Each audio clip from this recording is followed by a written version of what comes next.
Webale nnyo okutwegatako wano ku MWASUZEMUTYA. Amanya gange nze Carol Flower era ntulidde mu Farida ateewulira bulungi, tumusabire asobole okuwona mangu ate akomewo wano ku MWASUZEMUTYA. Thank you so much for joining us this morning, and today I'm very happy for what we are, because of what we are going to be talking about. Tugenda kuba twogerako ku Nnalubiri, what would call sickle cells in English, and our guest in studio is someone personally gwemanyi okumala emyaka mingi nnyo era nsanyuse nnyo okuba nti nzizemu omulaba after so many years, and I would like to welcome her on the show. Thank you so much for joining us today. Tosika.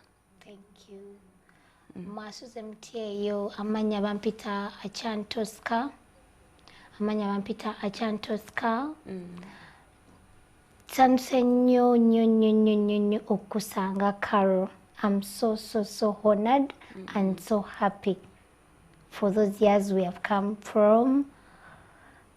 Nekirala ndi musanyufu nnyo okujja wano, neyanziza nnyo okunnyaniriza. Kakati Tosika, kati twagala otubuulire, who is Tosika? Tosika, I'm a known sickler. I have 29 years old. My mom is called Madame Alupo Anna. My dad was the late Godfrey Odong. In our family, we were born two. My brother passed on because of the sickness. Apparently, I'm the only one who is left. And this sickness has really tortured me so much in that I found it hard in life. Got many challenges, ups and downs here and here. And having this sickness, it has made me develop more wounds on my legs, which are really so painful and so touching. The pain is a lot. I can't really explain it much to someone, because someone can see you moving, but he can't really know the pain you're going through. It's only me who can understand it.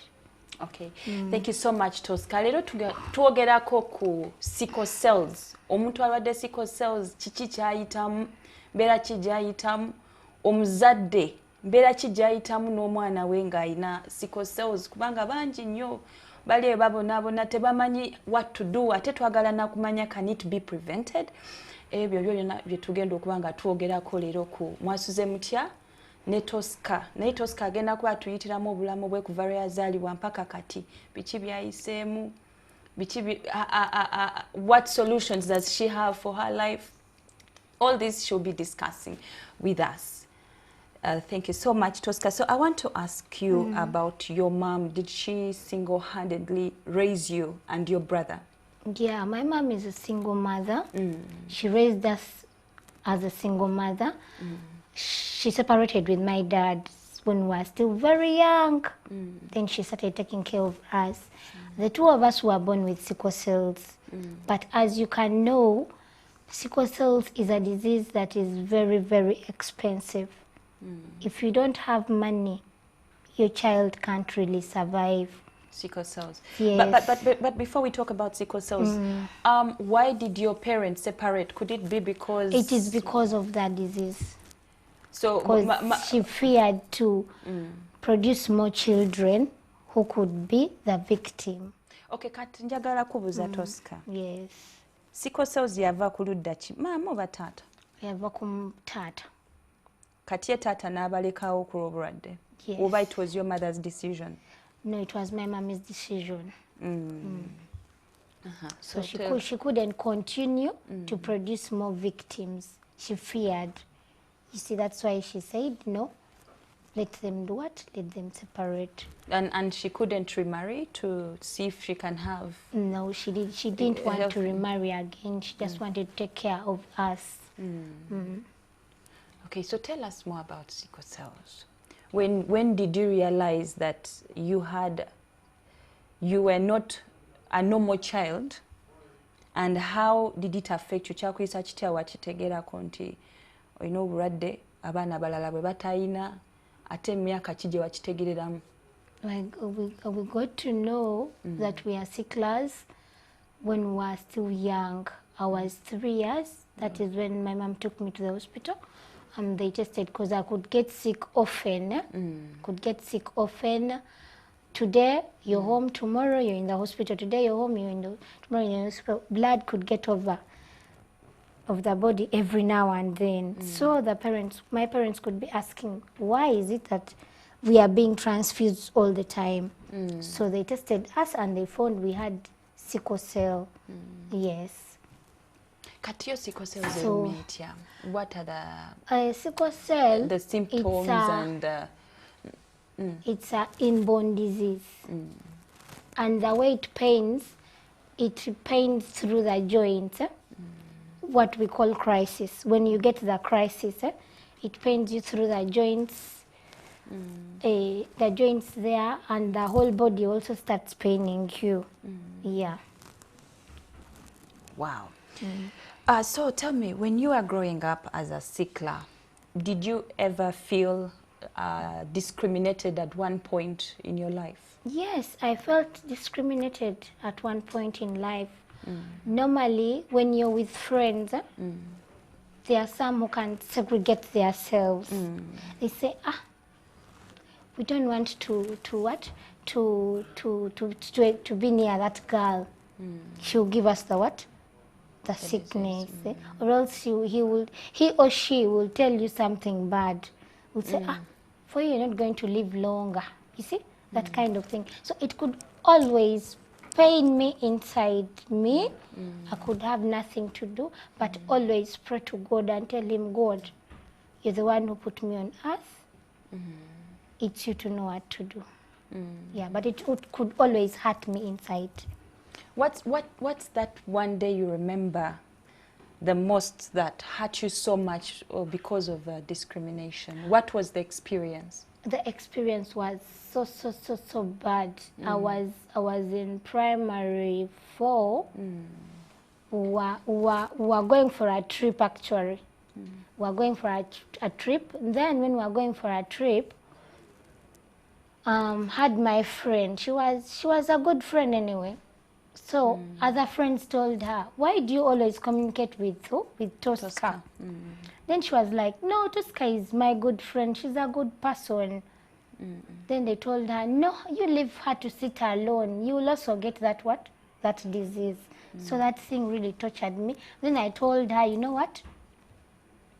I told her, Christine, you know what? It's better you sit alone. Let me sit also alone. Then from that day, I really took it so hard in my heart. I felt like, no. People think sicklers can't live, and they think sicklers can't do anything for their own, but they can. They really can. We can grow, we can work, we can get married. So that thing was really, up to today, I still remember it in my brain. Yeah, I'll never forget it. Actually, I have two. I have two. Yeah, I have two. Even in secondary, it still happened like that. Somebody was pushing you aside simply because they think they might catch. Yeah, so simply because they think they will do what, they will get the disease. So, but anyway, me, I kept on praying to God and consoling myself inside that one time I'll be fine and I'll be someone in future. So let's talk about your times in school. Did you ever miss out school? How was your schooling like? Times in school was so hard, really. Normally in the season of rain, that season could be so tough because coldness really affects us.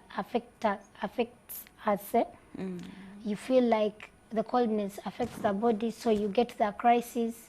You begin getting flu, malaria. So when you get those kind of diseases, you go down.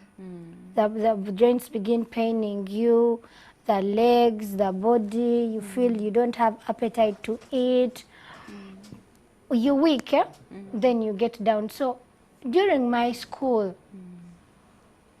I couldn't say that I excelled that much, but at least I excelled.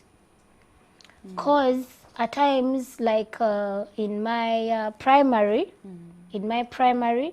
let me say from P1 to P4, I could not get sick often. Then from P5 to P6, that is when I could get sick every time. You could find that I miss my exams. I don't sit for them, let's say like midterm. I go sick like 1 month to 2 months when others are at school. So that one could really torture me. I could not catch up with the other students. Yes. And then how, when you became a teenager, umanye emyaka gy'obuvubuka nayo is an experience everybody goes through. Yeah. Were you able to relate well with your peers, or still wali owuliramu nti bakusindikiriza? No. And then being a teenager and a sickler, wa managing otyo okuba nti oyitamu mu high school finally n'omalako? Being a teenager and at the same time being a sickler, yeah, I managed to pass through it. Ask me why. Why? Because me in school, most of my friends were boys. You see? Since that school time of primary, I could have the girls, but I went to learn that the girls have that kind of characters. Lugambo, ro, okwe sosolo okwo, kwekwatiriza okwo, kitegedde okwenyinyala okwo, kitegedde, that kind of stuff. Gossip, ebintu ng'ebyo. So okugeya. So when I reached secondary, senior 1, I sat down and decided my life. Though from senior 1 to senior 4, I was in a single school, but I could have a few friends of girls who could at least understand me. So my S5, S6, then I said no, let me change and have only what? Boys. So those boys at least could understand me. You're getting it? They could not isolate me. They could bring me closure, like their sister. And despite the fact passing through that teenage age, could go through it. I could just always console myself. Yeah. Naye kati mu ssomero eryo oba mu class yo, were you the only person yali ayina sickle cells? Were 3 girls. Lwaki temwegatta ne mubeera ba mikwano, knowing each other's situation? Fine, the 2 were close to each other, but at least you could take care of ourselves. The way we were 3, we could take care of ourselves. When we hear Auntie Dedan is sick today, she's not fine, at least we give that care. We console down, but at least the 2 of us were a bit close. Yeah, Dedan was a bit, she never wanted people to know much that she's a sickler as such. Naye kati katuddeyoko katono nnyo family yo, your mother, yayita mbeera ki ng'omukyala bwe yali azadde abaana, ate abaana babeera balwala, family ye yamutreating etya, mikwano gye gyamutreating gitya? Were they there for her? On the side of my mom, some of her friends were there for her. They were there. Her family couldn't run away because that is what God had given her. So they had to bear with what? With her. And despite the fact of saying that Yaitamu atya, she was a strong woman. She could hustle, could say now what to do. I can't throw them away. I have to take care of what? Of them. Today we are in the hospital. We'll be there in the hospital with her. With her friends and her relatives. Mostly we could be with the one who follows her to the back, my mom, my small mom. The one who follows her at the back, we could always be with her in the hospital when I'm sick. Because me, I could get sick quickly. I mean, often. Today I'm okay, tomorrow I'm not. So like that. But my brother, he was a bit healthy. A bit. That's what I could say. He was a bit healthy. But me, today I'm fine, tomorrow I'm down. The other day, like that. So growing up, it's by the grace of God that you're seeing me here today. Amen. It's by the grace of what? Of God. Of God that you're seeing me here today. And during that time when you were always in and out of hospital, much as bakaddebo bali bayawukana, tata we yajjanga n'abalabako, did he render any help? Yes, he could. He could be coming, he could send us money. When he hears, Tosika is sick, let me go. So he calls and asks that, where are you? Which hospital are you? Can I come and see you? So he comes and sees us and gives us what he could. He could give us what he... But he used to come see you? Yeah, he used to come and see us. Did you ever used to go and spend time with him? Yes, we could. Could go and spend time with him. We tell him, Daddy, we want this. He gives you. He tells you, is there anything? Yeah, so that is it. Did he remarry? Yeah, actually, no. He got another woman. Yes, he got another woman, but not marriage as such. But did they have children? Yes, they did. Kati baba abaana bo bali batya? They are healthy. They are healthy. My siblings, yeah, they are healthy. They are fine. It's only the two of us that had sickle cells. I think Mom was a carrier. I don't know. I can't tell.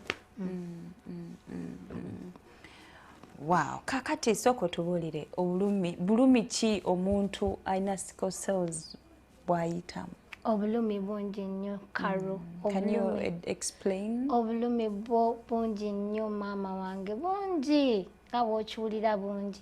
Even apparently nga wendi one, I'm seated here, but I'm feeling pain. You see? I'm seated here, I'm feeling pain. The pain we go through is really a lot. Really a lot.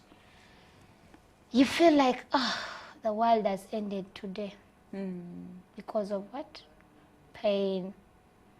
And most so, when you have the sickle cell disease, and again you add in something else, the pain really doubles. Add in something, what is that? As in when you get those infections, like wounds, maybe ulcers, sort of that kind. The pain is really too much. Where does it attack the most? Where would you okusinga? The joints, the joints, the veins actually. The veins are really so painful. You feel the pain is really a lot. So, and most so all the time taking painkillers is not that so good, because you can get worried of your liver, kidney as such, getting also destroyed. So those are the challenges we sicklers face. But me, sickle cells has really tortured me. Because, I don't know. No, it's okay. I really It's okay, don't know. It has really tortured me so much. Because having it, I've grown. I've passed through every challenge that one could pass through. Now it's time for me to enjoy myself. And then I get the wounds. You see? It's really so touching. So touching. I get the wounds. I'm done with my campus. You see? The most hard process is that time when you're at school. It's really so hard, but I've gone through all that. Studied my university very well. I'm now done. It's when this began developing. You see? If I had them when I was still young, I would not mind. But now I've grown into a responsible person, and then I begin getting this. It's really so painful. The pain you have is double. The pain you have is always double, because these wounds are so painful. During dressing, they pain so much. See? They really pain so much. So sickle cell has really tortured me to maximum that I really feel that I no longer need anything. I don't want. And despite the fact my mom is a single mother, I have no one to go to. Give me your hand. It's okay, you've been strong enough, okay? You don't have to cry. So, Tosika, just be strong. It's really too much.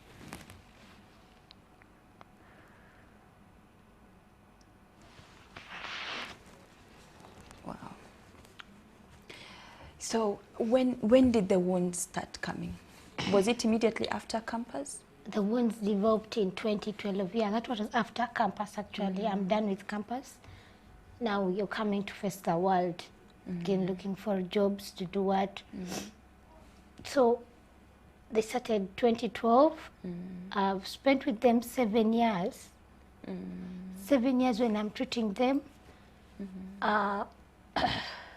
They don't dry, actually. They don't dry. I first had one on this other side, this other side here.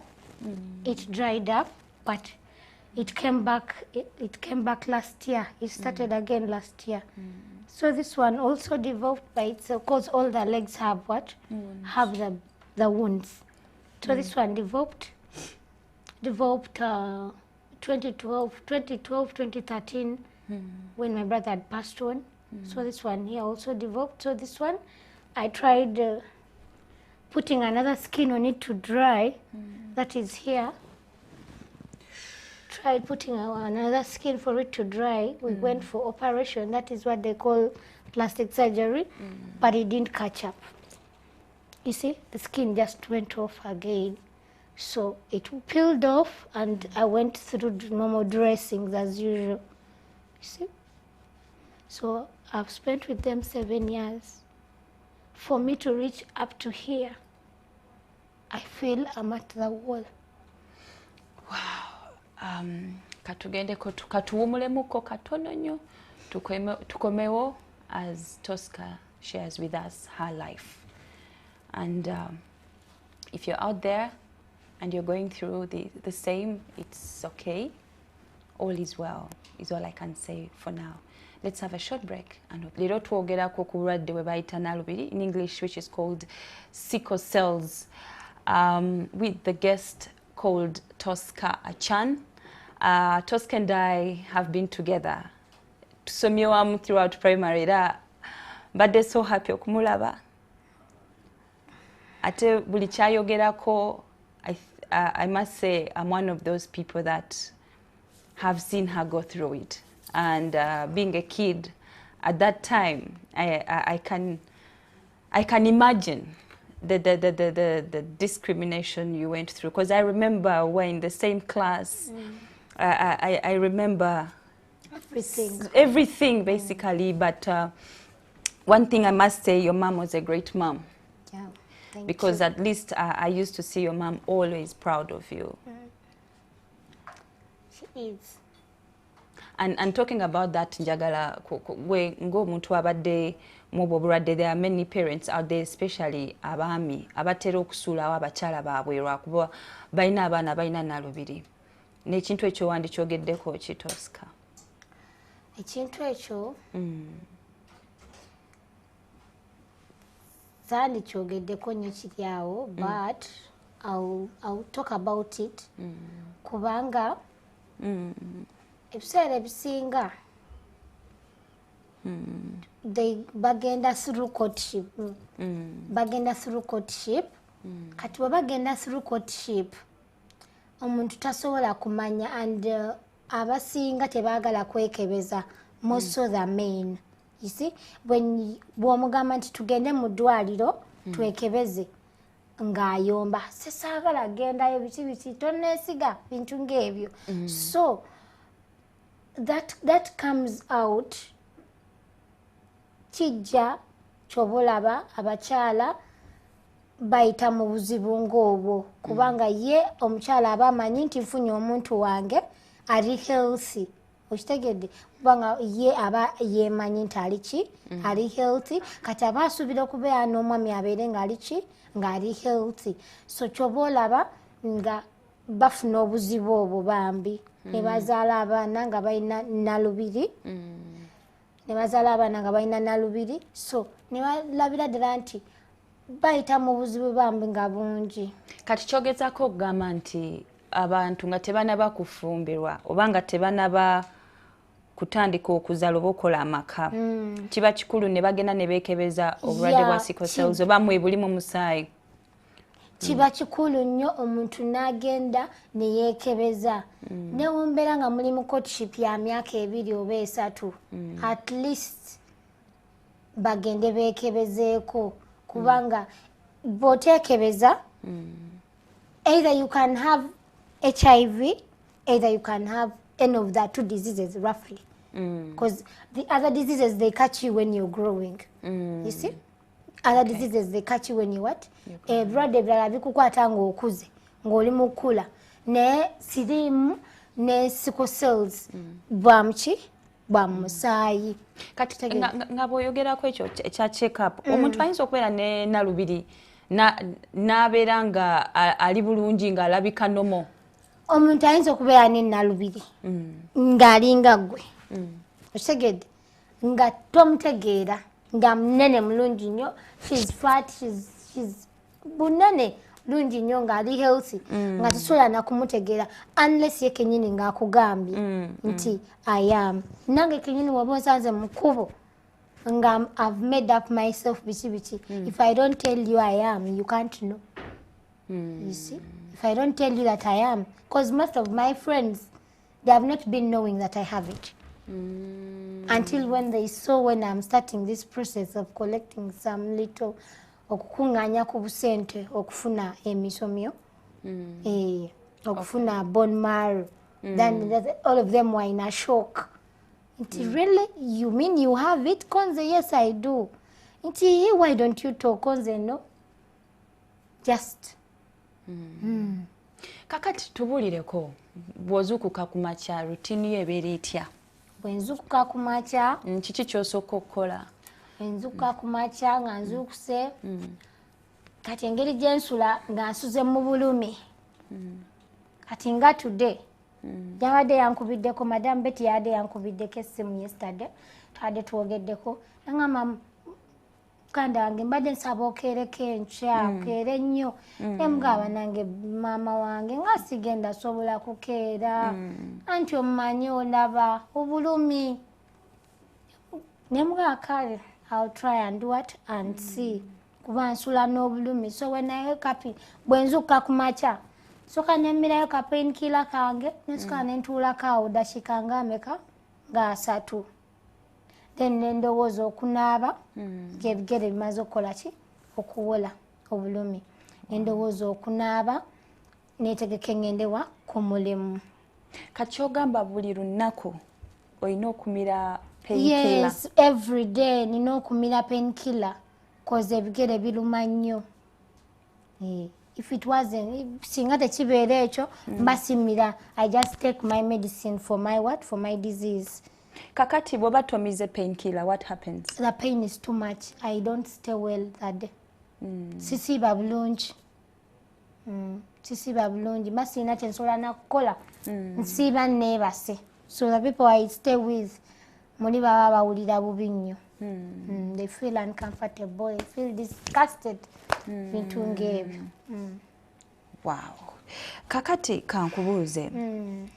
Bw'oba olina okumira painkiller buli ku makya, olina amabwa ku magulu, Do you sometimes bwoba olina ekikala ekikuluma ng'obulwadde obulala, I mean segamba bulwadde bulala naye oba olina ekikulumayoko, do you always think it's sickle cells, or sometimes you think, oh, maybe nandiba nina obulwadde obulala? No, not really, because I can say there are times when you get malaria. Ati bwofuna malaria, how do they call symptoms in Uganda? Tugendera how symptoms? You can see the symptoms of what? Of malaria. You feel weak, ulirango mbite gwina manyi, notandika okusesema, notandika okusesema kati awo ng'ogendako mu ddwaliro noga kangende nkebezeeko akasaayi kange ndabe oba nkayina, cause mostly ekisinga otubonyaabonya guki gwe musaayi. Omusaayi gukatinga short mangu runninga down mangu nnyo whenever you get an infection oba ki kyonna oba omusujja ng'ogwo omusaayi gugenda down. Engalo zaffe zino oluusi zibeera nga ziri so yellow nga teziinaamu musaayi, kitegedde nga teziinaamu musaayi, ne lips n'emimwa gino gikala, emimwa gikala ne gibeera so pale. Awo n'omanya nti omubiri tegweyagala, guli mu ki? Something that is disturbing. You feel you don't have the, owulira nga tolina maanyi as a normal person, oba owulira nga tolina maanyi as a normal person. Naye kakati Tosika, tubadde tutandika emboozi yaffe nno obadde oŋŋamba tomanyi oba maama ye carrier oba taata? Tata is a sickler. He's a sickler. Then mama was a carrier. Okay. Yes. Kati, do you have any other members in family abaina Nnalubiri? My aunties. From which side? Side of my dad. Basenga bange ku side ya taata balwaddewo obulwadde obwo kubanga jjajja azaala taata yali mulwadde wa sickle cells. So n'abaana be bonna baazadde balina ki? Sickle cells. Yes. Kuba n'abasenga abange abamu abaliwo kati abakyaliwo balinga nga bana. They all have sickle cells. But then they have grown. That's why the fact emyaka gyedda bajjajja abo bo baali bamanye eddagala eryo ery'ekinnansi nga bawa abaana ne bakola ki? Ne banywa. So omwana akula nga ali healthy, obulwadde bwo tebumukonya nnyo, kitegedde? Kati gwe tewaligezesa? Nze saaligezesa cause taata teyatutwalayo. Ate ye jjajja teyagezaako okubanoonyako okubakaka nti bamuyino linywa? Jjajja teyagezaako okutunoonyaako kubanga yali tamanyi nti mutabani alina ki? Abaana. Bali tebamugambangako nti kubanga ffe tumulabye na mu bukulu. Kati we mwasooka omulaba mbeera ki yaliwo awo? What was her reaction? Jjajja mwami anti his reaction, we were happy seeing him.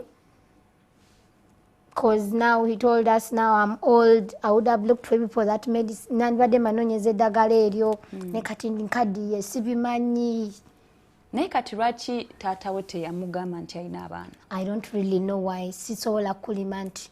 Kwegamba yalinga abakweka? I think so, maybe of that kind, I don't know. I can't tell you. Sisobola kubigendamu nnyo kiri awo simanyi.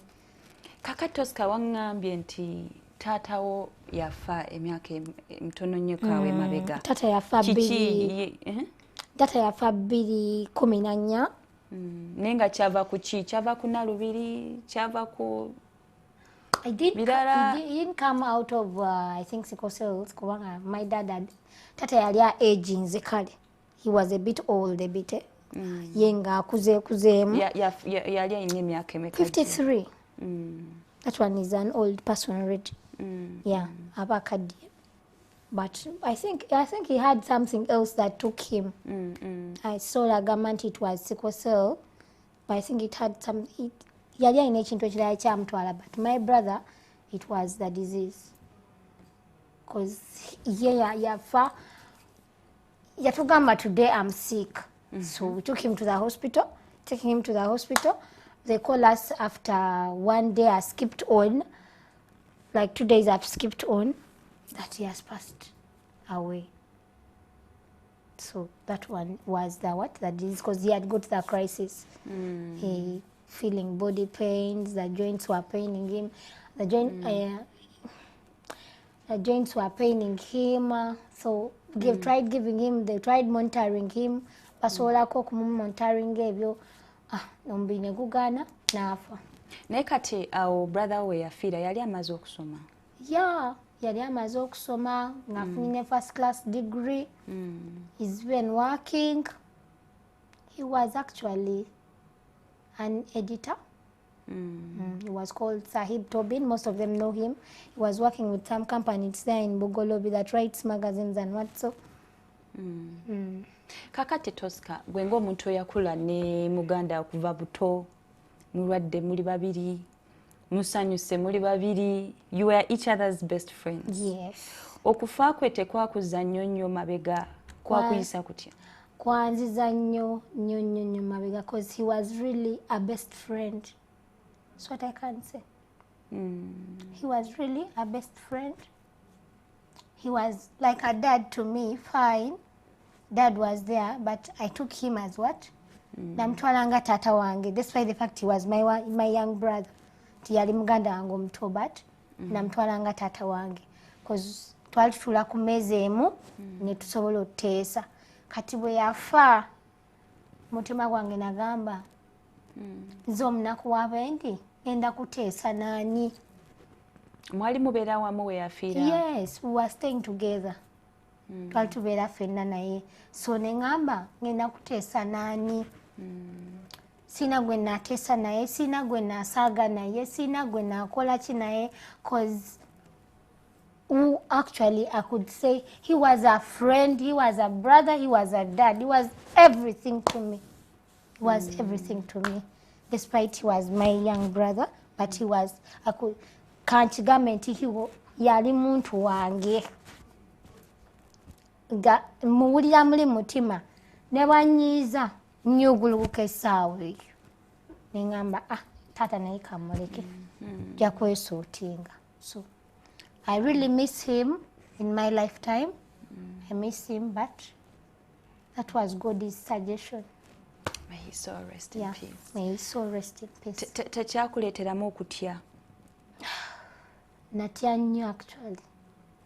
Natya nnyo. Nagaa kati afudde. Alese bino byonna.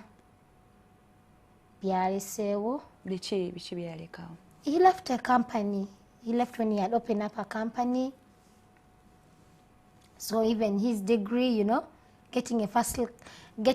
okufuna first class degree si kyangwe makerere. But he managed to get it. Kati ne flopping awo, leaving it for others, okukirekera abalala. See? So, byonna mbirowoozaako ndabira ddala nga. N'ekiki ekyasinga okukutiisa? Ekyasinga okuntiisa nagamba nti siina gwe ngenda teesa naye, because he was like yali taata gyendi. He was my brother, naye nga yali nga taata gyendi. Nga tutuula ffenna kameeza ne tuteesa. Ne tugamba maama nti bwe mala oteesa naye nga tuyita maama. Tumugamba nti maama tukole kino bwe kiti. Maama n'agamba nti kaale. Naye kati maama ye kyamuyisa kitya? Ng'omuntu akuziza omwana we amulwaniridde. Kyamuwa tocha nnene nnyo. Tocha yali nnene nnyo. Yali nnene nnyo. Wa maama yalowooza ebintu bingi bye yalowooza naye nga tasobola bimala. Kuba yafa nga maama taliiwo. Mama yali agenze mu kyalo kuziika senga waffe omulala yali afudde. So ne bamukubira bukubiza essimu najja. Yamugamba nti omwana akoze ki? Afudde. So kyamuyisa bubi nnyo. I can't really explain ng'engeri gye kyamuyisa, but it really tortured her nga ye omuntu. It really gave her a torture. Kuba atula wansi, even up to date, akyabyogerako nti kale singa omwana wange waali nandibadde bwe nti. Kale singa omwana wange bwali nandibadde bwe nti. kati siina mwana gwe ngenda kusigazaako naawe wuuyo oli mulwadde gere bibyo tewali kati ninganga ataazaala bwati bwasiiba ayogera kigambo ekyo nekisiiba nga kinnuma mu mutima muli nengamba mama nedda toyogera bwotyo nze ndi mulamu mbeera n'essuubi nkuze gye tuvudde wala nja kuba mulamu tooth or nail I'll be what? I'll be fine. God is always there for us. Kati nendabira ddala nga kintu si kyangu nnyo kibeera kizibu nnyo when you always have challenges in life. Nansonyiwa okaaba naye bye nina muno bingi sobola bimala Katonda yekka yakola ki kyabimala. Kakati Tosika kyakutwalira bbanga ki gwe ng'omuntu okuddawo after the death of your brother?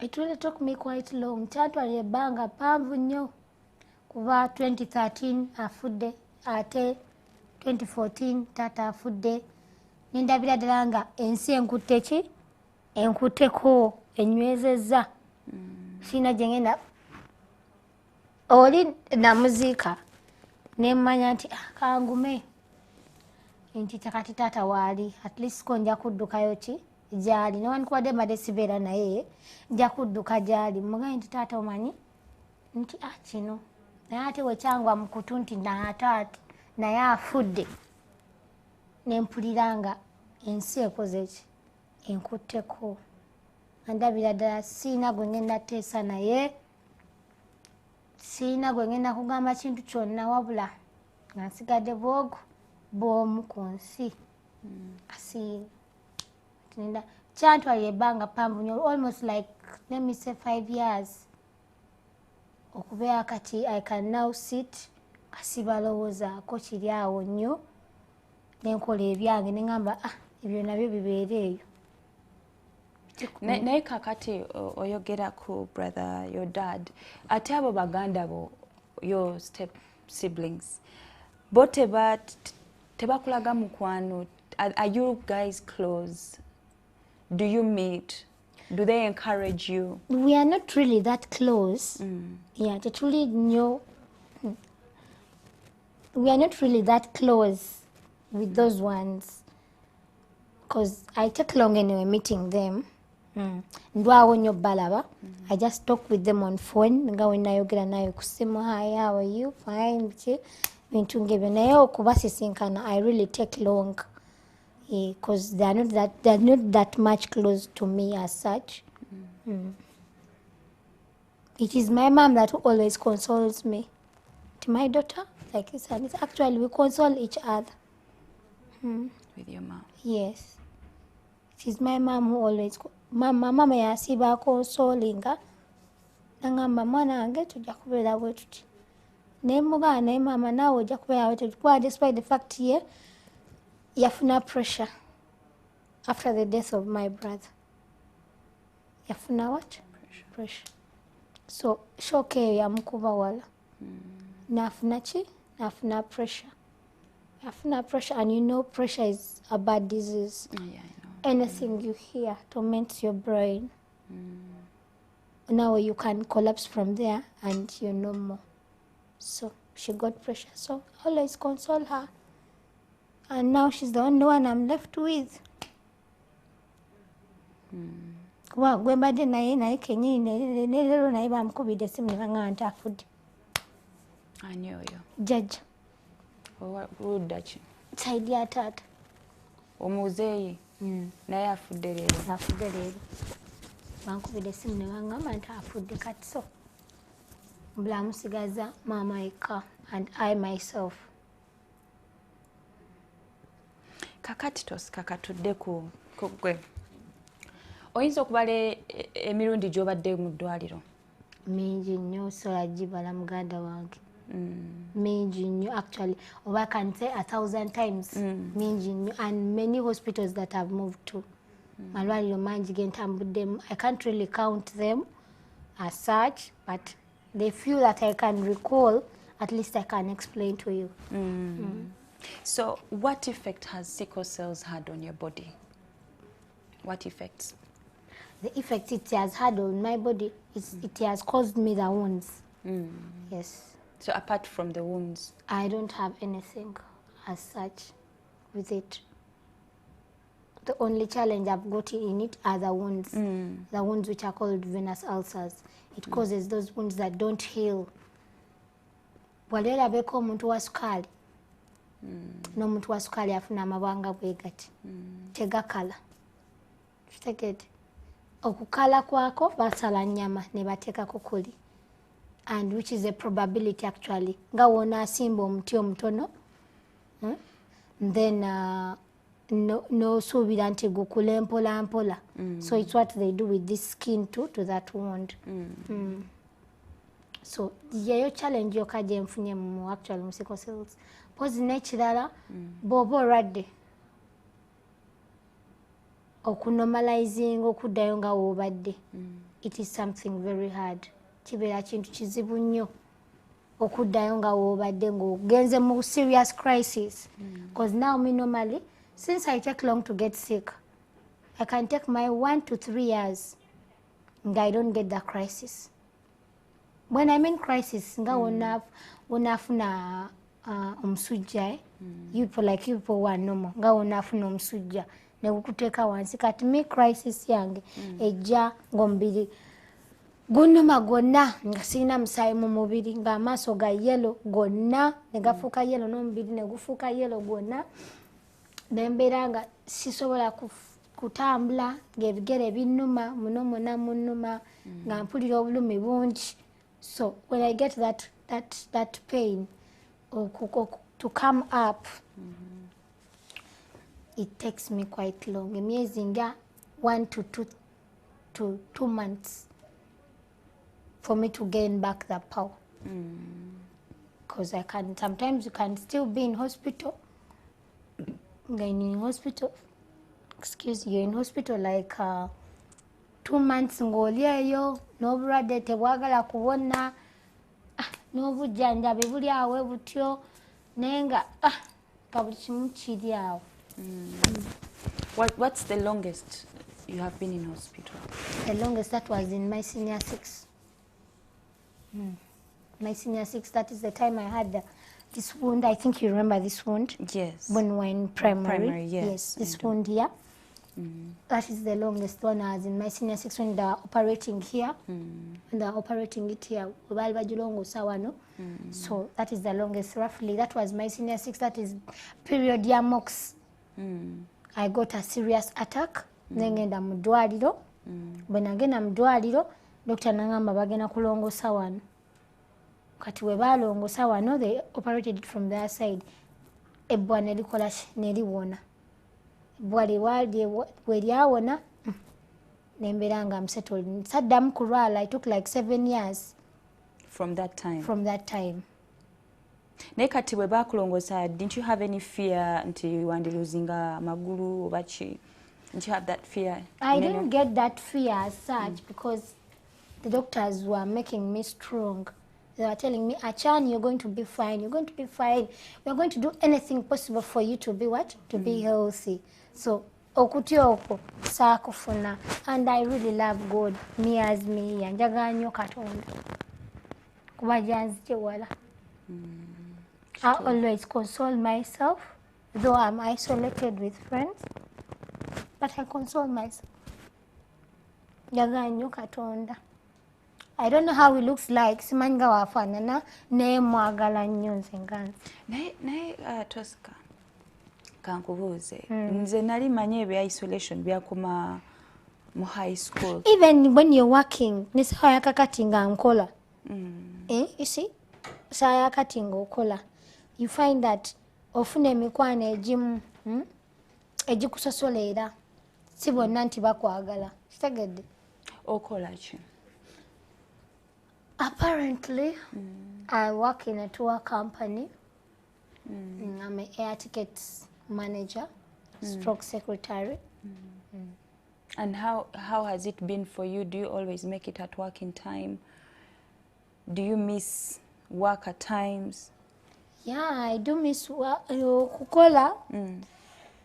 Nkumisinga wemba ndi mulwadde. When I know wemba ndi mulwadde okukola okuddayo okukola banzirayo like maybe after 4 months or 5 months. Wow. Yeah, but I thank God for that nti mulimu gwenkola I'm self-employed. Oh, it's your own company? It's my own company. Because I was going to ask you mukama wo yate achitwala atya ng'owa absconding from work for all that long. And how many bameka abasobola okusustaininga. Teri muntu asobola okusustaininga with that. The moment ngabo fuluma abagamba nti onte tujja kumusobola katufuneyo ki omulala. Wali eyo experience wali ogifunyeeko? Nagifunako when I had finished my campus. So I got a minor job. When I got a minor job there, so when I worked nakolayo emyezi mukaaga. Nakolerayo emyezi mukaaga. Kati nendwala. This leg was developing wounds. Nga mpulira obulumi bungi nnyo okutambula oluusi nga mpulira kunkalubiriza ne musabako leave. When namusabako leave yangamba tokomawo. Wow. Eyo nga teyali mwangu. Naye kakati Tosika ogambye nti oluusi feeling isolated. You being your own boss, lwaki abakozi bo baba bako isolating? Now say you saying me being my own boss, leave alone that kitundu ekyo ky'okumulimu. When you go out to socialize with your friends, there are those who isolate you. Kiraba? I don't saga nnyo muwala oyo samwagala n'atafaanana bulungi. You see that kind of stuff. Kitegedde? So n'olabira ddala nga kimu kirekera Katonda. Wow. Kakati, we are going to have a short break, and when we come back tujja kuba tunyumyamu ne Tosika ajja tuba atubuulira abantu abalina Nnalubiri mmere ki gye balina okulya, mmere ki gye batalina kulya. Ebyo byonna tugenda kuba nga tubyogerako after this short break. Welcome back. Thank you so much for keeping it here on MWASUZEMUTYA. Amanya gange nze Carol Flower. In studio I'm with Tosika, and thank you Tosika for being with us. Tosika abadde ne Nnalubiri kuva lwe yazaalibwa. Ndowooza muwulidde byayiseemu, naye kati twagala okumanya omuntu alina Nnalubiri mmere ki gy'alina kulya, mmere ki gy'atalina kulya. Ekyo Tosika twandyagadde n'otuyigiriza in case wali abazadde abalina abaana naye nga tebamanyi what to give them. Mmere ki omuntu gy'alina kulya? Emmere tetulina mmere gye tusosola. Tetugirinayo. Emmere yonna tugirya. Matooke, muceere, kawunga, bijanjaalo. Okuggyako ba doctors bayinza okugamba nti no olina okumufumbirayo ku bikola bya avocado. Ebikola bya avocado bizaamu omusaayi. Ebbuga, greens, those ones. Ebyo birina kuba daily buli lunaku. Emmere gy'oba omufumbiddeko olina omuteekerako side dish. N'omuteekerako ka greens oba kabugga oba eddoodo. Ebintu ng'ebyo. Tetulina kulya nnyo bintu by'amasavu.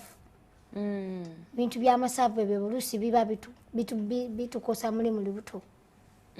Biba bikosa muli mu lubuto kale. Ebintu by'amasavu si birungi nnyo. Most of the doctors batugamba tulye nnyo ebintu bya boiled. Badokita bye barecommendinga. Ebintu bya boiled bye tulina okulya naye ng'emmere byonna tugirya. Okuggyako ng'oli bamukuziza nga talya bintu ng'ebyo. Naye ng'emmere yonna tukola ki? Tugirya. Tetulina mmere gye tusosola. Tugirya. Pozi ekirala, unless nga mu mubiri gwe wafunamu ulcers. Bw'oba wafunamu ku ulcers mu mubiri, kati nga nze nina that tendency of having some ulcers. Amatooke mba sigalya. Amatooke mba sigalya. Ekirala kikyemba nyinza okugamba lumonde ng'oyo aleeta heartburn gyendi naye nga emmere yonna tugirya teri mmere gye tusosola. Ate ebyokunywa ebyokunywa tetulina kunywa mwenge. Temuli allowed? Tewatukkiriza. What happens omuntu w'ogunywa? W'ogunywa nti yo eddagala terigenda kukolako. Bwe bakuba eddagala liba lirwawo okukwata. Pain eba esigala ng'eri constant. Tetulina kunywa mwenge. Doctors baatugaana okunywa ki? Omwenge. At least what they tell us to take maybe is water or soda. But a little of it si mungi. Kati biki byonywa? Ogyeko soda? Mazzi. Ate juices? Ne juice, passion fruits. Juice, cocktail juice, naye mostly passion fruits. Nungi nnyo gye tuli. Coffee, tea? Ne tea, chai yenna tumunywa.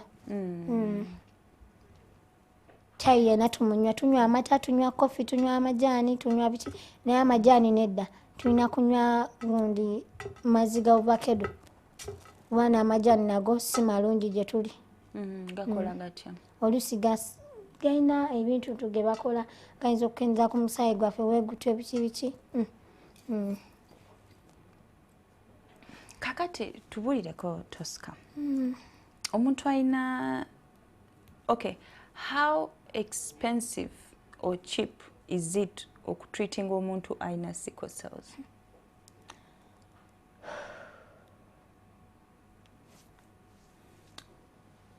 It is so expensive. A parent out there who has a sickler knows the hurdles someone goes through to treat a sickler. Because a sickler, we have to have medicine. There's a medicine we take. We take it once in a day. It's called beta hydroxyurea. So, omuntu ng'owo mukyalo tasobola kufuutinga ssente zigula eddagala eryo.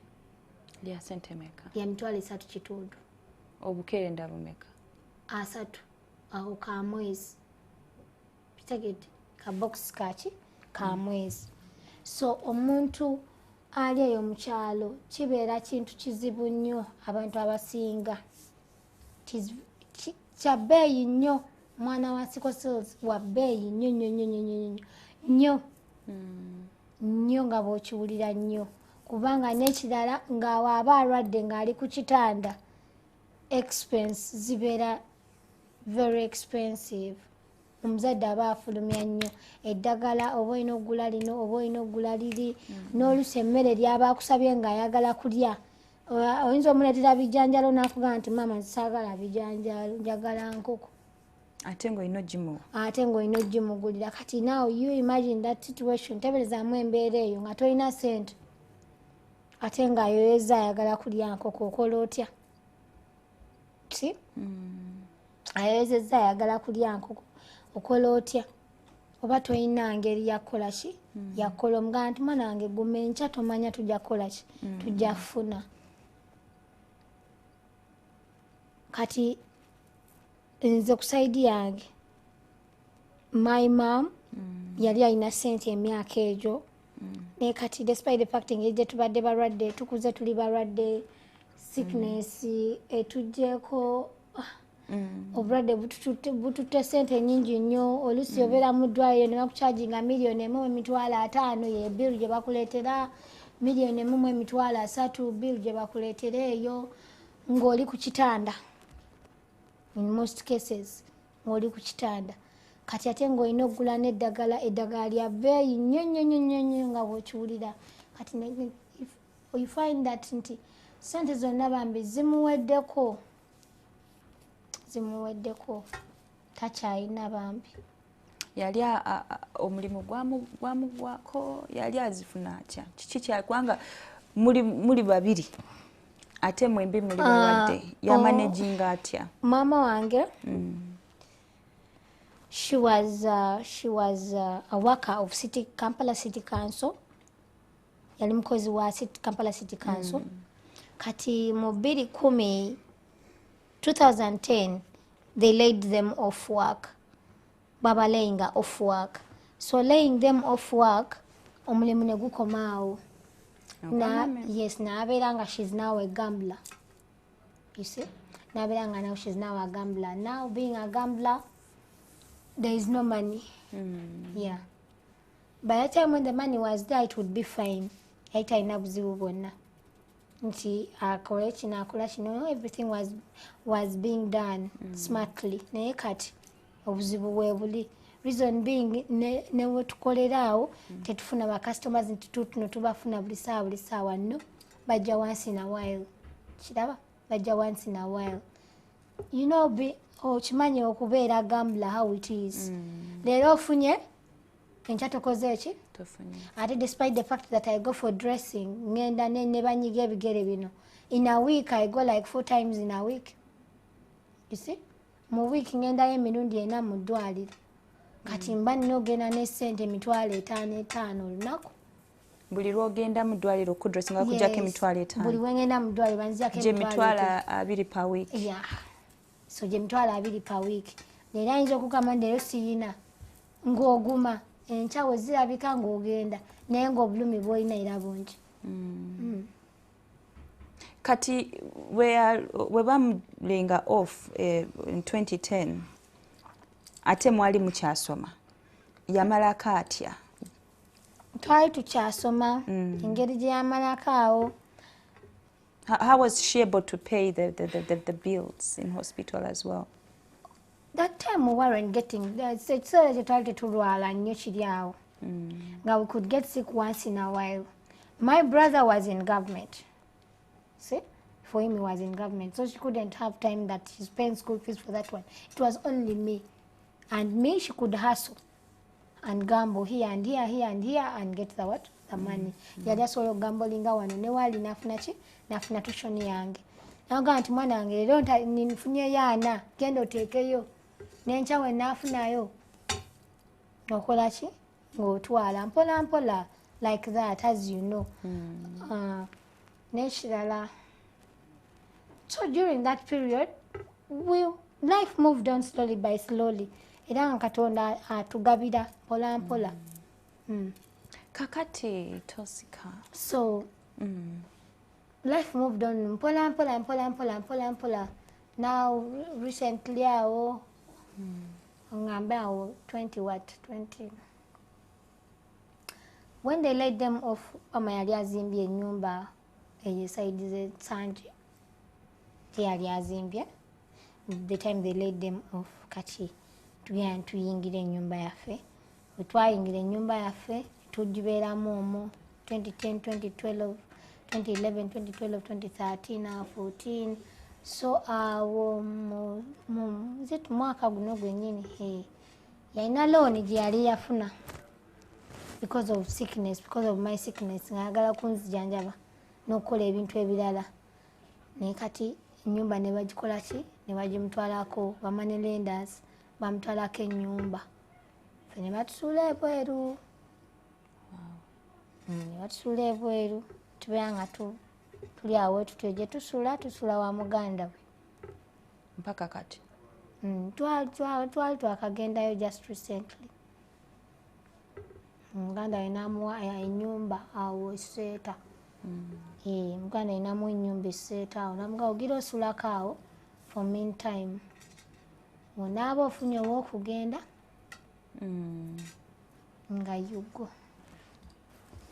So obulamu ne bubeera nga si bwangu nnyo kiri awo. Kati ba manelenda we batwala ennyumba ya maama wo tekyakutawanya tekyakuleetera oba okugonda mu mubiri? Nagonda nnyo kuba nalaba nga tetulina gye tudda. Nalabira ddala nga tetulina gye tudda. Naye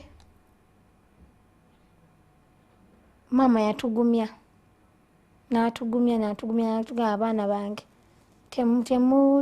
temugonda nnyo tujja kufuna wetukola ki wetugenda.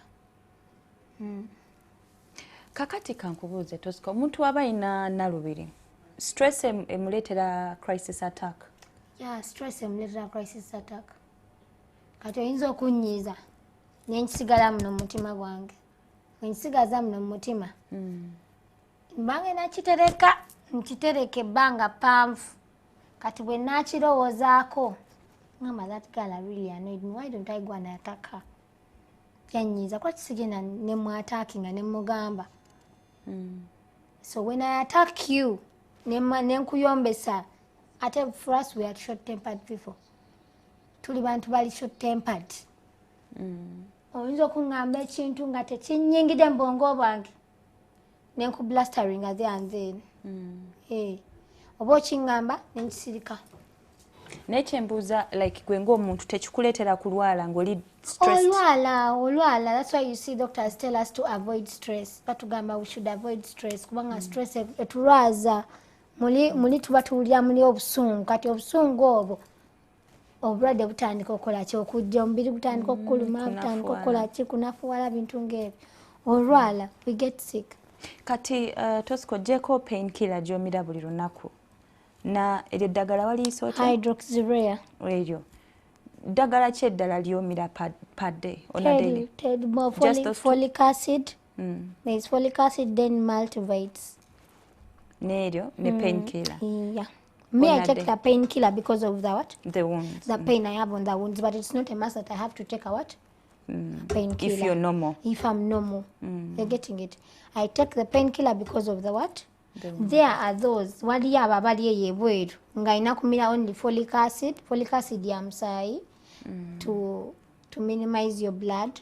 Ya msai. Then multivite. Eyongezako appetite. Then hydroxyurea to reduce on the crisis that you normally get. Yes. Kaka Tosika, from what I have known or grown up knowing about sicklers nti abantu ababeera ne Nnalubiri batera okuva mu bulamu bw'ensi eno ku myaka gya wansi ngamba nga bakyali bato. Gwe kiki ekyo ky'okoze ekyokuba nti okyali mulamu paka kati? Ekyo oba ngambe nti kisa kya Katonda.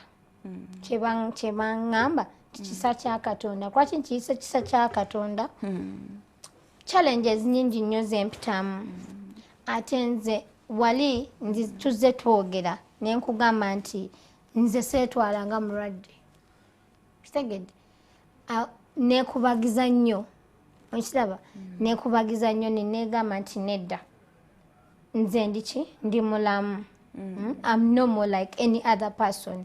Ndi mulamu. So seekubagiza nenga nti nze ndi sickle ebyo sibisobola no. Neetwala nti I'm someone who is what? Who is healthy.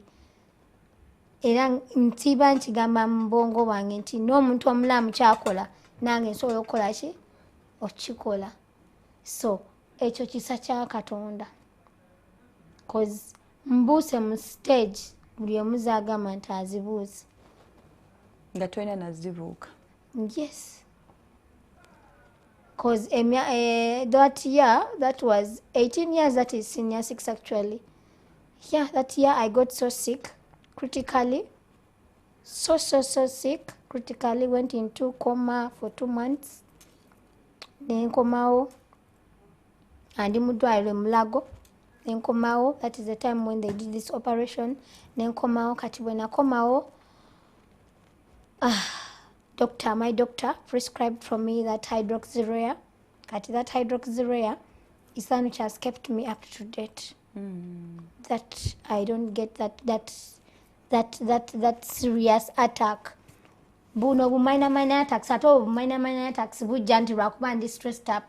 Nina kye ndowoozezza ne ngamba Mukama lwaki kiri bwe kiti. Kiraba ne getting sick. Steged. But if it wasn't for that, sina mtawana. I don't have any problem. And I thank God nebaza Mukama nti pise mu stage ezo embi ennyo nziseemu and up to date nkyali mukulu. I'm still growing. I still have things to do.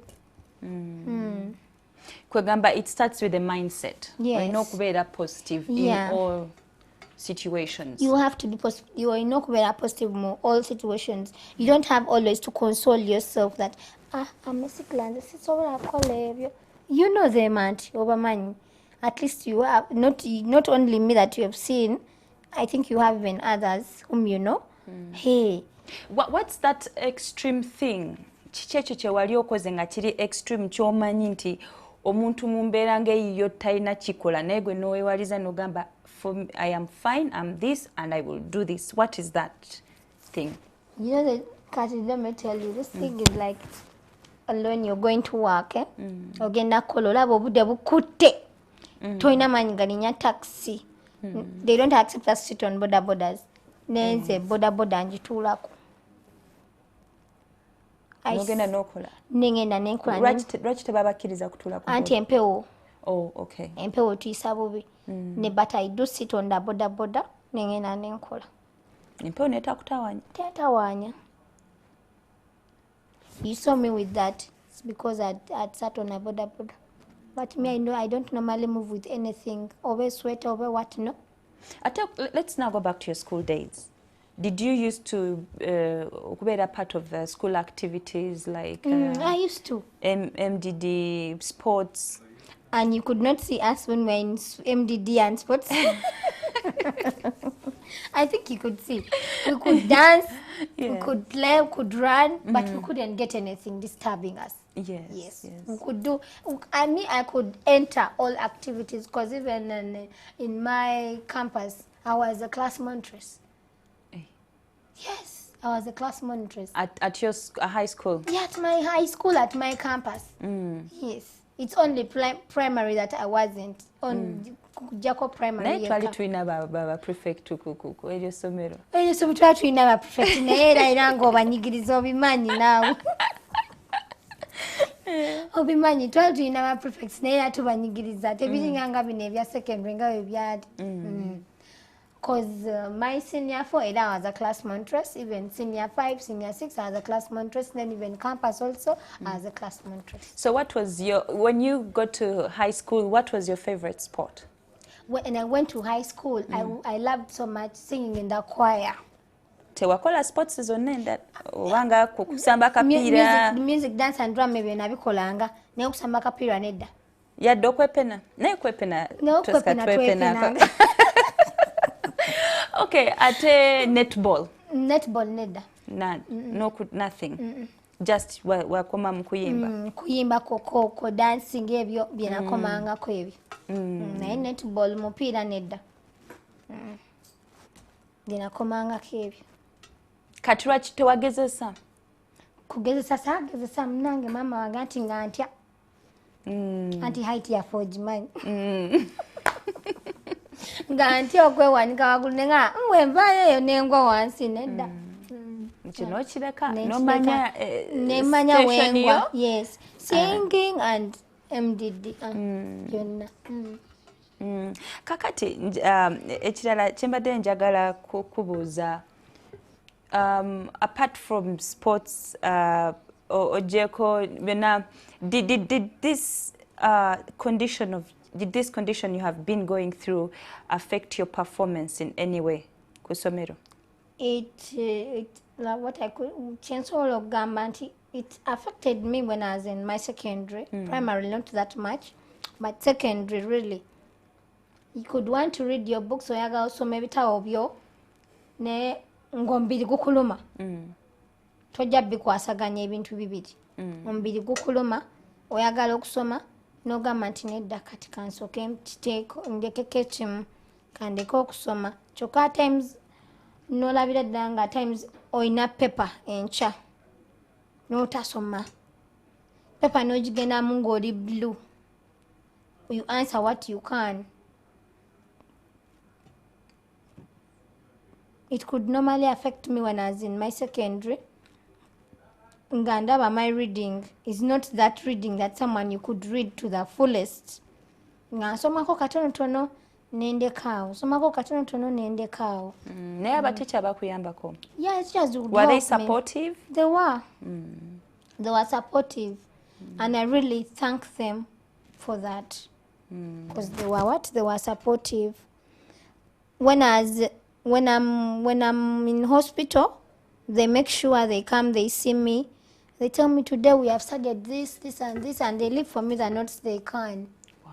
Which school was that? That was Mary Patrick's. Mary Patrick's Bogonga. Then even Najana Nkombi YMCA. Yeah. Oh, that was very good of them. Kakati Tosika, tell us about now your life. Ngomuntu, are you in a relationship? Do you have children? Those things, being in a relationship wouldn't be there na ye. Ebintu ebyo nze mbitya. Ate lwaki obitya? Mbitya muganda wange mbitya. Tunuulira mu mbeera gye ndimu. As I have wounds, nga wolaba. You know, men are so keen. Okimanyi ekyo. Men are really so keen. He wants to get his chick ng'alabika bulungi. Okitegedde? Talina kintu kyonna kinamusumbuwa. You see?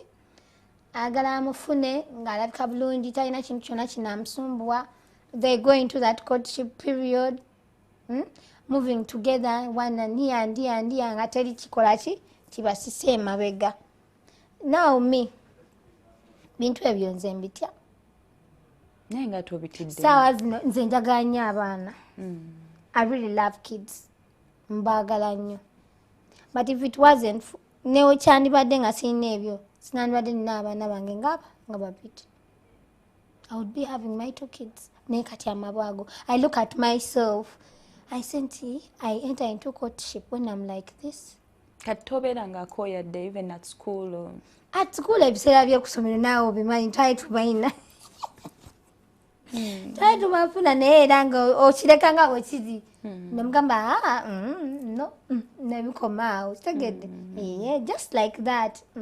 Naye nga yeah, when you grow up obviously you love to get your partner.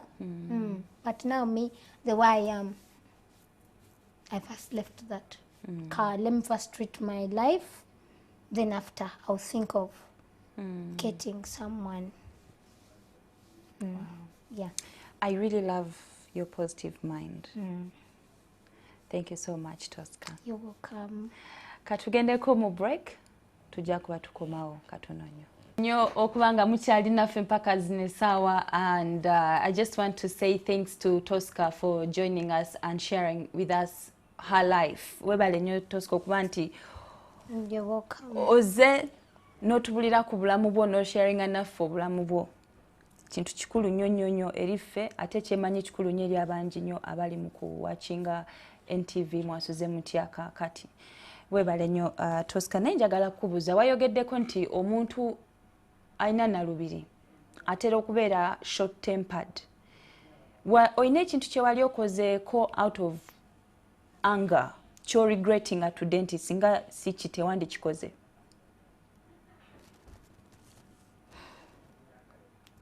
Tina, nakikolako when I was still in my campus. Mama yanyiza. Nenyomba yanyiza nenyomba bubi nnyo naye. Enyomba bubi nnyo naye nenjusa nengamba kati oba lwaki nnyombye naye. Olina bye wamugamba byowulira nti tebyali bituufu? Yalina bye yaŋŋamba nempulira nga tebituufu. Aŋŋamba gwe mu kuyombako naye. Olina bye wamugamba ng'olabira ddala tewandibyogedde? Nina bye namugamba sirina byogerayo kati. Naku nenkwata mutima nenga kale njogedde byaki nensirika. Wamwetondera? Namwetondera.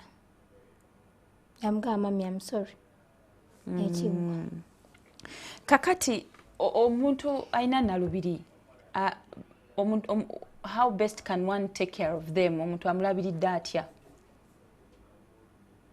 Aba ina mulabirira ye nga ye omuntu oyo aba ina kumulabirira bulungi nnyo ng'alina omuwa ebyokulya n'ebyokunywa, mostly ebyokunywa ebyomusaayi kubanga ekisinga otusumbuwa ennyo musaayi gutugwako nnyo. Kati omusaayi ng'ogwo alina omuzadde yenna ali ebweru eyo akimanyi omwana kyalina omuwa. Folic acid talina kumugwako n'amuwa ne ku bikola by'ovakkedo ebyo oba hibiscus n'anywa oba beetroot, byonna ebyo byakunywa okukipinga omusaayi kubanga ffe ekitusumbuwa ennyo musaayi gwe gutusumbuwa nnyo. n'ebirwadde ebisigadde infections ng'ebyo n'amawa biki naye ng'ekisinga nnyo ekintu ekikulu ennyo gwe musaayi gwe gusumbuwa ennyo. Kakati, how often do you get tired? How often do I get tired? Once in a week. Oliro koe. What happens ng'omuntu alina Nnalubiri ng'akooye nnyo? What happens? Tekirina kyekikola kubanga getting tired is normal. You can be when you're coming, oyinza okuba nga ovudde ku mulimu n'owulira nga today you're so tired, okoze nnyo, mubiri mukoowu nnyo, but the challenge is okuzukuka enkya ku makya we wabeera obuzibu nti amaanyi agazukuka enkya oba togayina naye nga tekirina mutawaana. Getting tired is normal. Getting tired is normal because that is the daily routine someone has to do. Kuba you can't say nti you get tired today enkya ogenda oleme genda kukola onaalya ki, what are you going to eat? Oba olina okwekubagiza n'osituka n'okola ki n'ogenda n'okola. Kati omuntu waba ayagala okuyamba omuntu alina Nnalubiri amuyambye atya? Amuyambye atya? Sorry. What could be the challenge? For example, you talked about finances and medication. So if someone would like to reach out, are there centers for people who are having... Yes, centers. Basobola ogenda e Mulago ne bameetinga abaana abo ne babawa obuyambi obwo. You can go to Mulago. You can go to Mulago. Ofuna abaana abo ne babayamba. N'obawa obuyambi bw'oyagadde obalaba. Or else you can communicate to that person, to one of the doctors in person, and you reach out the help you wanted to. Hey. Kakati, have you ever had a dream of maybe starting up an organization that supports sicklers? Ngagwe ng'omuntu akiyisemu, and now you have passed many stages, you're still alive, you still thank God for your life. Do you have that as a dream? Yeah, I've always had that as a dream. Reason being, us sicklers, actually we're not called sicklers, we're called warriors. Us warriors, tuyita mu buzibu bungi nnyo. A lot of pain that we go through, tuyita mu buzibu bungi. You find that they're all right there. Excuse.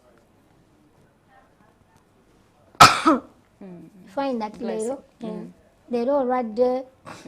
Toyina sente zigula painkillers. I mean, toyina sente zigula ddagala ly'onaamira kuddayo obwo bulungi nga bw'olina okubeera in your normal life. N'olabira ddala nga oli awo ku kisenge toyina treatment. Naye kati now if that foundation is there and you know Achan or Tosika, you can say, Tosika, muganda wange, leero omubiri gunnuma. Nzijayo njiikizeeyo nga nkugamba jangu tulabe ekyokukola. Kiraba? Nga bw'ojja mu foundation nga nsobola okufunirayo eddagala ne nkufunirayo ku treatment gy'osobola okufuna for that meantime as we are doing the checkups. Kakati, hopes for the future. What do you have for your future? What plans do you have going forward? I really have many. Nina bingi, but it's because obulamu buntadde wansi nnyo lwabigere ebyo. But I really have many things. I really admire being in my home. I admire being in my home, nga you're with your family, you're seated discussing your issues, oli awo oteesa n'abaana bo ebintu ng'ebyo. See?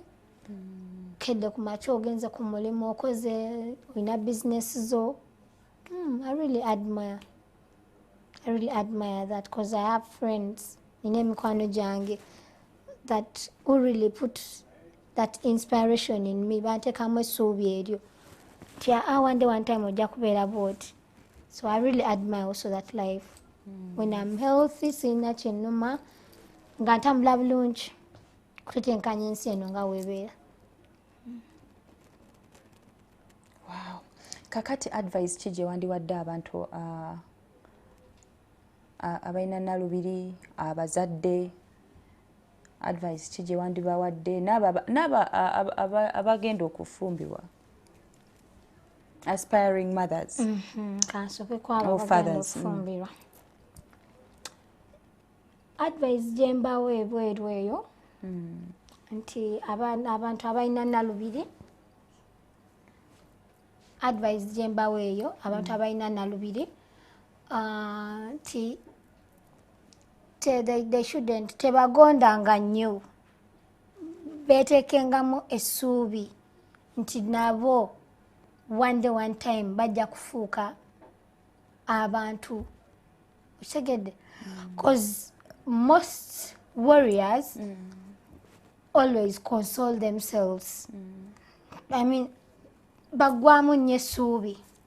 Kati beera n'omwana nga muto nga asoma ali mu primary agwamu essuubi abuuza mama we nti mami nange naakula, mami nange naabeerako omulamu. Kati ebintu ng'ebyo kiraba ne bibeera nga omwana tabeera na ssuubi ekola ki egamba nti asobola okula. Naye nze advice gyembawa nti babeerenga bagumu, bezzengamu amaanyi, ate n'ekyokubiri tebeetwala nti balwadde. They should always put that inspiration, that motivation in them nti bantu baki balamu, nti asobola okukola ekintu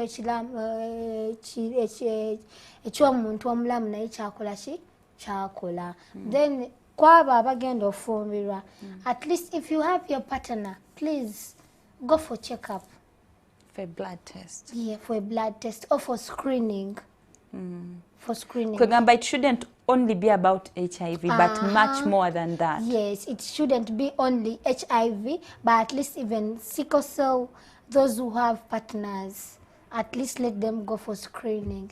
When you go for screening, you can get to know your status, where you're falling, omanya jogwa, and at least you know your future. Nti I'm going to nazaala ki abaana nga bali ki balamu. That is the advice I give them. Bekebezenga before they engage themselves in producing. They should go for checkup, testing. Yes. Ate Tosika, you've been talking a lot about the wounds and the pain you have gone through. Plans chizoina, is there anything you're trying to do okuba nti owona? Do you have any plans? Yeah. Have you tried everything and you have lost hope? I have. I've tried everything. I've lost hope. I've actually nze okutuuka wano ndi ku kisenge wendi wano ndi kuki ku kisenge. I've reached on the wall. That I said, let me go out and see if I could get help from the world, actually, from the citizens or from the world. Reason being, amawagaganyo wona. I've spent 7 years with them. Tegagala kuwona. I did plastic surgery. So is there anything else that can be done? Yeah, anything. There is something that can be done that I can get cured, actually. Get cured from the sickle cell disease, which is called bone marrow. I hope I talked about it before, emisomio. Yes. That is, I have those plans because I had already started the donations, okusondereza ku busente obutonotono. Kati kyetagisanga sente meka eyo process of taking a place? Kyetagisa $2.25 million. That money is quite a lot. Mama wange tazina, apparently nga wensobola okwogera mama takola ki tazina kwati kwekubira ku nduulu ne ngamba kanzijeko eno ku ma TV nekubireko enduulu asobola yenna ekikumi kyonna kyayina jakuba neesiimye nnyo kanneeyanziza neeyanze kyonna nange mbeereko omulamu amawaga wone mbeere nga ggwe nga bw'oli awo siina kintu kyonna ekinnuma. Kati ogenda kukola otya okuba, okay, you've talked about the TVs, is there anything else you're planning okukola? Yeah, ntiina fundraising nga ki? Car wash. Egenda kubeerawo? I'm still planning for it in charge. I'm still planning yet seeing how that would move kubanga sinalabako a move ahead ekiri awo kyalaba bulabi ebyo nga binatambula. I'm planning to do a car wash maybe probably next month. Yeah, planning to do a car wash. Wow. Kakati, apart from what we have talked about, the crisis attack, what other challenges do you face, you as a person? Me as a person, other challenges I face. What can I say? I don't have that much challenges I face that much. Challenges I face maybe are only home issues, just. Home issues like what? Would you mind talking about it? Home issues aren't the way we are. Mbera jetulimu, teri sente, mbere eyo kwegayiriza eyo, eyembera ngeyo. Those are the only challenges I can face. Maybe even at work, no way there younger, you don't receive customers, tenga weta go buyambi, so that kind. The challenges which I can face are very challenges of my sickness. Wow. Tosika, you really have a lot to share with the world. A lot. I can say a lot. I can't complete it because I can't, because talking even I just cry. I find it so hard. Life has been actually hard. So hard.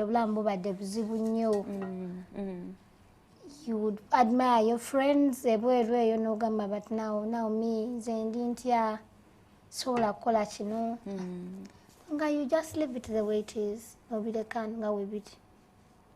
So how can government come in this? Do you think government has neglected that group of people? Or is there anything they can do to help? I'm generalizing everything. I think there's something they can do.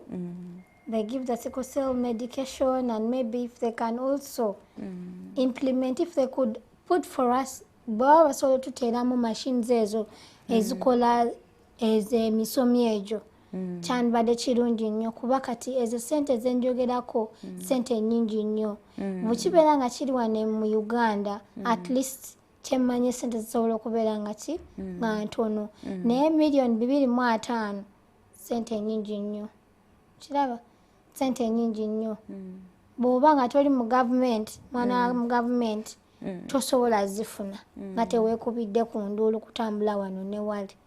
You see? Tosobola. But if it is here in Uganda, someone can minimize, maybe they can charge you maybe millions zonga zizo. Noga nti akampe $5 mwana angagenda kuwona. It is okay. Naye $2.5 sente nnyingi nnyo. Sente nnyingi nnyo. Kuba ebintu ebyo ebintu ebyo babikolera either India or the US. Yeah, that operation. They do it in the US or India, any of those two countries, which is a bit expensive for a nobody. It is really expensive. Sente zibeera nyingi nnyo. Wow. Kati ndowooza katuplayinge video ya mama wa Tosika for you to know the person that has been behind Tosika's life, Tosika's encouragement, Tosika's smile. At least I will say this openly on air, is personally when we were still schooling together, nalabanga nnyo love mama mwe gye yabawanga. I would never be surprised if you told me that she still does the same, because she really loved you. Yeah, she does. Here is this video by Tosika's mom.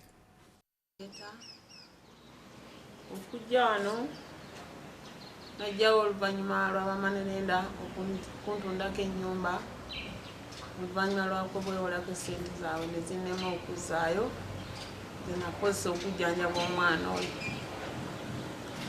Naye embeera gye mpiseemu teri muntu asobola kukkiriza, naye Mukama yekka ayampa okuzaala abaana abo. Nabazaala babiri, amuddako yanfaako ng'amaze ne Makerere ng'alina emyaka 23 ng'atandise n'okukola naye n'alwala ennaku 2 n'afiira mu buliri. Ninsigaza oyo ambonyaabonyeza ekisusse mu mulamu era neekubira omulanga ku buli muntu yenna ali eyo antunuulidde mbonyeebonye ekitaliiko balina. Omwana nabazaala ne Sikoseeyo mukuzizza mu bulumi mu 2012 n'afuna amabwago gammazeeko emyaka 7. Siina ddwaliro lye ntatuuse wano e Kampala.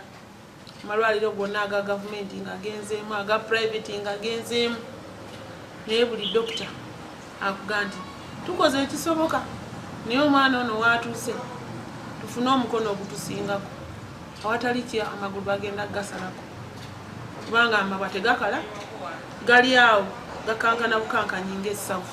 Munyambe buli muntu waali ansuulire kayina sobola omutwala eyo badoctors gye bagamba mu America Manchester Hospital eyo ndabo Mukama ananjuna ndema kusigalira awo kasina alinzija ku muliro nga nkoze ki nga ngudde wali naye bazadde bannange mbonye ekisinga abasinga obungi abaali bamanyiiko ndi mukazi mukozi nnyo naye obukozi bwange genda bukoma bangenda nkula. Wow. I can imagine her pain, but with God all things are possible. Take heart, Tosika. The same God that has brought you this far tajja kukulekerera.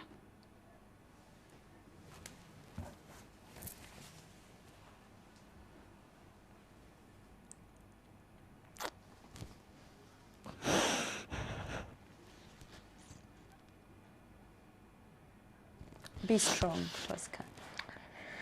Really touching, Carol. So touching, so painful. So painful. You grow up with your parents. You begin facing challenges in life when you've grown to help them. You see, it's so touching. And I have her only. Sigaza yeye kenyini. Bongo. Boom. The way you see her there. As she has mentioned, she's a single mother. She lost her job. So it's really so painful. Very. I really have many friends, many, and they know who I am. I'm not a person who is bad. I'm not. I'm someone who is jolly, and whoever will be seeing this video is going to go understand the situation we are going through. So, Tosika, a number of people on Facebook are asking you for your number. Would you mind giving out your number? It is fine. I don't have any problem with that. Can you just look in your camera and abagala okuyamba bakusanzeewa bakoze batya? Abagala okunyambako, they can call on my number. Either find me in Kampala, Arua Park, 14 Plaza, SF11. That is where my office is located. Arua Park? Arua Park, 14 Plaza. Fortune Plaza. Yeah, 14 Plaza, SF11. And my number is 0701 164209. That is my number. Can you read it out again, please? 0701 164209.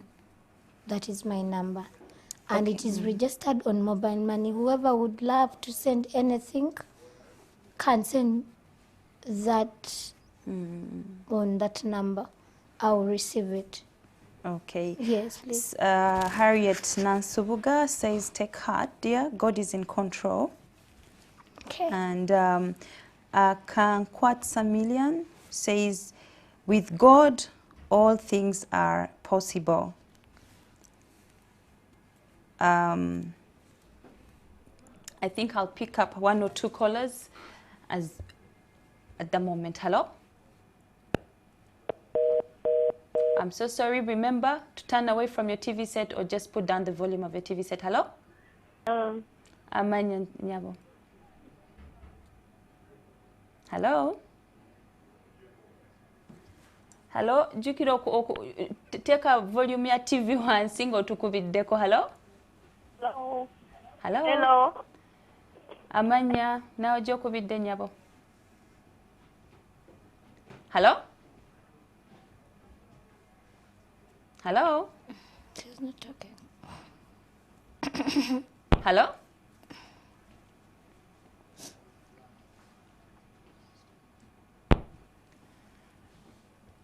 Kakati. Sorry about that. Hello? Hello? Hello. Amanya Nyabo na gyokubidde. I'm Maurice. I'm calling. Hello. Agumya Maurice. Yes, we can hear you. I'm calling from Jangwans. Yes, please. Yes, I'm really touched. Nampulira kinkutteko nnyo naye nsaba agume. I'm going to send something. The list I have, I'm going to send something. Thank you. Thank you so much. Yeah. Guma. Kale mama. Thank you so much for those kind words. Webale nnyo okuwa ebigambo ebyo ebirungi. Hello? Hello?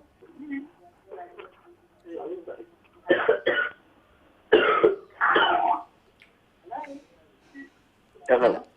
Hello? Amanya Sebo?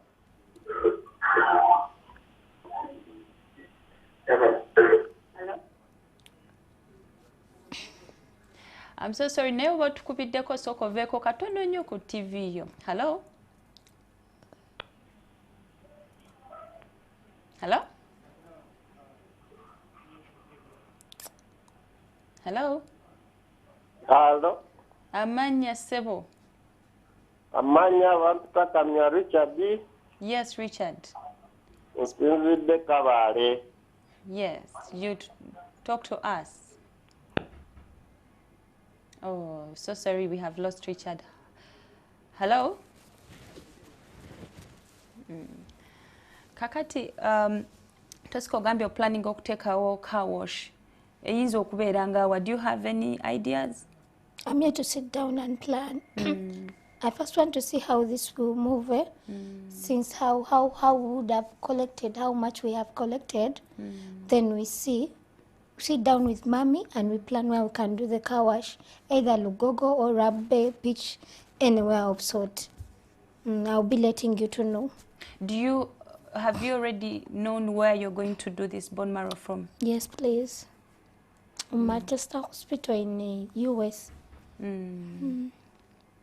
Kwegamba bw'okola eno process oba okimaze? Manchimaze. Oddamu n'otereera n'oba mbanja bulungi? kuba mulamu bulungi nnyo, sijja kuddamu kulwala, sijja kuddamu kusumbua. Awo mbanja kuddamu mu bulamu ng'obwo bubwo nga sirwala. I don't get the attack, I don't get the crisis. So nga nsobola okukola nga nenoonya n'omulimu nga nkola bulungi nnyo ogunsasula obulungi. Ajiri Mugerwa says you need to become stronger. God is in control. Kakati njagala kubuuza, olina MTN number? Yes, I do. Can you read it out, please? My MTN number is 0789 83 no 0789 83 is it 0789 318387. Can you say that again? 0789 318387. 87. Maybe can you do that one more time? Sorry. 0789 318387. Being calm wouldn't be there, but come from far.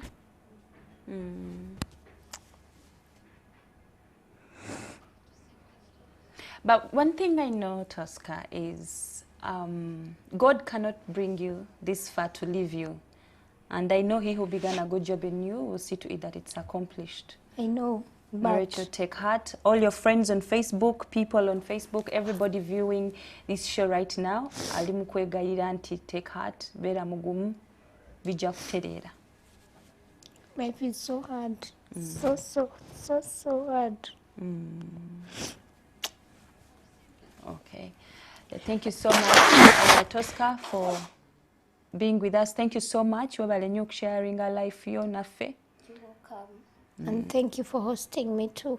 Yeah. I'm so grateful. May the good Lord bless you. And may the good Lord bless your work. Amen. Amen. Is there anything you'd like to say, one more thing you'd like to say to the viewers?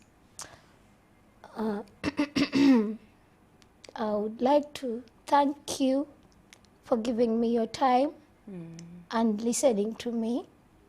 I'm sorry for crying, but I feel I'm so down. Yes. And God is with us always. I know He's going to make our way. Amen. Enamba zino z'otuwadde ziri mu mannya ki? Are they registered under your names?